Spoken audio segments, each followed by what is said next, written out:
여러분 안녕하십니까? 전주 MBC 뉴스데스크입니다. 전라북도는 오늘도 코로나19 확산 조짐 없이 안전 국면을 이어갔습니다. 전라북도 보건당국은 도내 확진 환자 접촉자는 전주 지역의 1명뿐이라며 여전히 별다른 증상이 나타나지 않고 있어 자가격리를 모레 해제한다는 계획입니다. 도내에선 코로나19 사태가 안정세지만 한 번 생긴 불안감은 쉽사리 가라앉지 않고 있죠. 감염병 공포로 인해 최근 헌혈 참여자가 급격히 줄어 혈액 수급이 걱정입니다. 한범수 기자입니다. 전북대 캠퍼스 안 헌혈센터. 대학생은 물론 일반인 방문자가 많은 곳이지만 최근 3주 동안 헌혈 참여자가 절반 가까이 줄었습니다. 헌혈하게 되면 피로 전파될까 봐 그게 많이 걱정됐어요. 코로나19 확진자가 나온 이후 전염병 공포가 사람들을 위축시키면서 헌혈을 꺼리는 분위기까지 생긴 겁니다. 헌혈의 집에서 여러 가지 노력을 하고는 있지만 단체 헌혈도 좀 줄고 있어서 혈액 수급에 좀 어려움이 많습니다. 병원에 혈액을 공급해주는 전북 혈액원 역시 난처하기는 마찬가지입니다.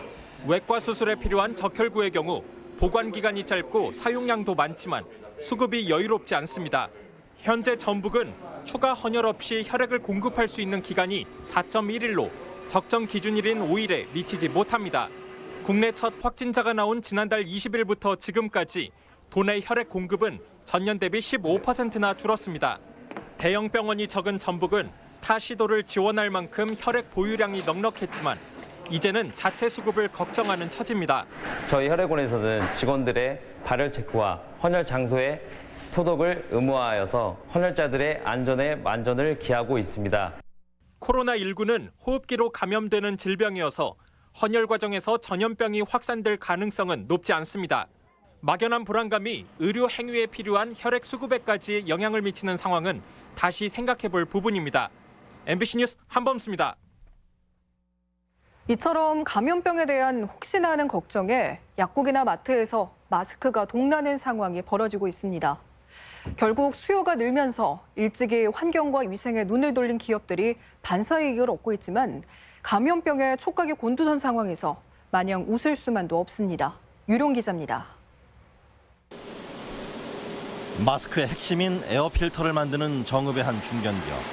펄프와 수지를 가공해 KF94와 같은 고성능 마스크 필터를 생산하는 독보적인 기술을 가지고 있습니다. 신종 코로나 바이러스 확산 우려로 마스크 생산업체들의 주문이 폭주하면서 밤낮 할 것 없이 공장을 돌리고 있습니다. 마스크 쪽에 그 필터 원단에 대한 수요가 좀 폭주를 하고 있습니다. 그래서 저희들도 거기에 맞춰서 지금 24시간 풀가동하고 있습니다.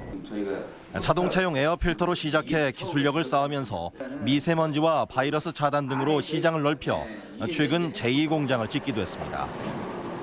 마스크 내부에 필터를 고정하는 데 쓰는 충진제를 생산하는 전주의 한 대기업도 요즘 재고 걱정이 사라졌습니다. 폴리에스테르로 만든 솜같이 생긴 마스크 원재료의 주문이 늘어나면서 생산 라인을 풀가동하고 있습니다.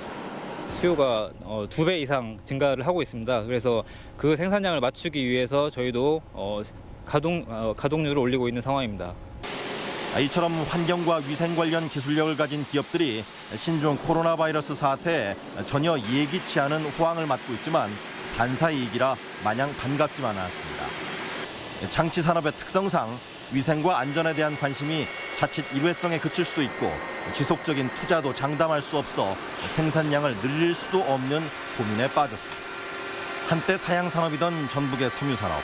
이번 사태로 반짝 조명을 받고는 있지만 국민적인 위기 상황에서의 안타까움과 함께 향후 시장 창출의 고민은 다르지 않습니다. MBC 뉴스 유룡입니다.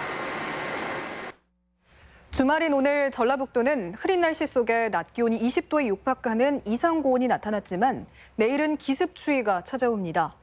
오늘 낮 최고 기온은 정읍이 19.3도를 기록하는 등 16에서 19도 분포로 평년보다 11도가량 높아 올겨울 들어 가장 높았습니다. 하지만 내일은 아침 기온이 영하로 떨어지면서 비가 눈으로 바뀌어 최대 5cm가량 쌓이는 곳도 있을 것으로 예상돼 교통안전에 주의가 필요합니다. 오늘 새벽 0시쯤 고창군 고창읍의 5층짜리 다세대 주택 1층에서 불이 나 집주인인 60대 여성이 2도 화상을 입고 9천만 원의 재산 피해가 난 뒤 30분 만에 꺼졌습니다. 이 불로 주민 30여 명이 대피하는 소동을 빚었는데 소방당국은 주방에서 불이 시작된 것으로 보고 원인을 조사하고 있습니다. 21대 총선이 60일 앞으로 다가오면서 자치단체장의 정치 행사 참여가 제한됩니다. 전라북도 선거관리위원회에 따르면 오늘부터 선거일까지 자치단체장은 정당 행사나 선거대책기구에 방문해서는 안 되고 공무원의 선거 관여 행위도 금지됩니다. 또 여론조사를 빌미로 인지도를 높이는 시도를 막기 위해 정당이나 후보자 명의의 여론조사도 제한됩니다.